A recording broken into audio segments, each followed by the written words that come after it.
My best experience in the service was I was assigned to the 428th Fighter Squadron. We got brand new F-111s from General Dynamics, and I had the privilege of bringing them into the Air Force fleet and working on them. That was my best experience. So I had my orders to go to Nam, and I knew I was leaving the day after tomorrow. And at the last minute, they said, "We're going to send you and these 12 other guys that got drafted with me the same day in Cleveland to Germany instead." I think just being with a bunch of guys that we were all in the same boat.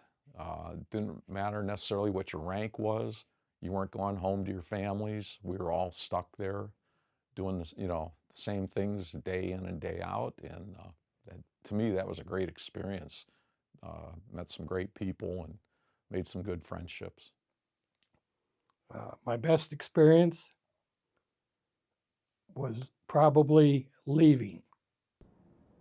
I forgot to tell you, when I got under a year to go, Mary and I decided to start a family, and she was pregnant when I was sent to Vietnam. That was hard. Sergeant Thaler and found out Mary was pregnant, and I got pulled off of a lot of nasty details. No more night ambushes. No more going out to A sites overnight. I know he told the colonel my situation, that Mary was pregnant, and they took care of me. I figured out when my daughter was going to be born, and the colonel told Sergeant Thaler, "Look, let me in the office," and there was a code you had to dial through, and it was through a radio. You contacted, I think it was not a ham radio. Yeah, it was a ham radio in California, and then they in turn would call long distance to wherever. Well, they set up the phone link for me to talk to Mary. Well, I called her parents' house, and she had just gotten home from the hospital that day. I ended up being counsel for people who were applying to have their discharges upgraded, and I thought I was going to hate it. I thought, oh man, these guys are, I don't like this. But then I found out the circumstances that many of these people were in. It was funny because we had mail. It was about a 2 week cycle. So you'd send a letter, and about 2 weeks later, you get an answer to it. My mom sent me a letter. She says, "You're getting something in the mail." And she was in what we called a care package. They was in this food and stuff.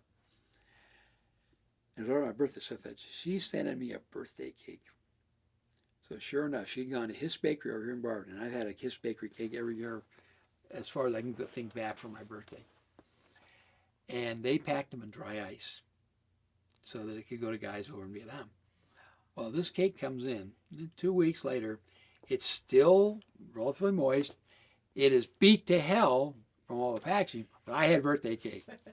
And I'll tell you what, that was probably the best birthday cake ever. The fact that I went from turning 19 on the way to Vietnam to 25 overnight. I mean, the first job I ever had was on the flight deck of an aircraft carrier in Vietnam, troubleshooting $6 million airplanes and repairing them, and it doesn't get any more exciting than that. Somebody told me that it's the second most dangerous job in the world, and the first one is putting a fire out on an offshore drilling rig. So it gets pretty exciting up there. Every known hazard to man is on the flight deck. I was flying a mission one day in an OH-6. I was flying a lieutenant colonel and a major to Ben Hoa Airport, okay, which was a very big Air Force base. So I was talking to approach control. I had turned off the monitors of the other radios in my helicopter so I couldn't hear them, but the lieutenant colonel could hear them. And he looked at me and he said, "Congratulations." And I said, "For what?" He says, "You have a son."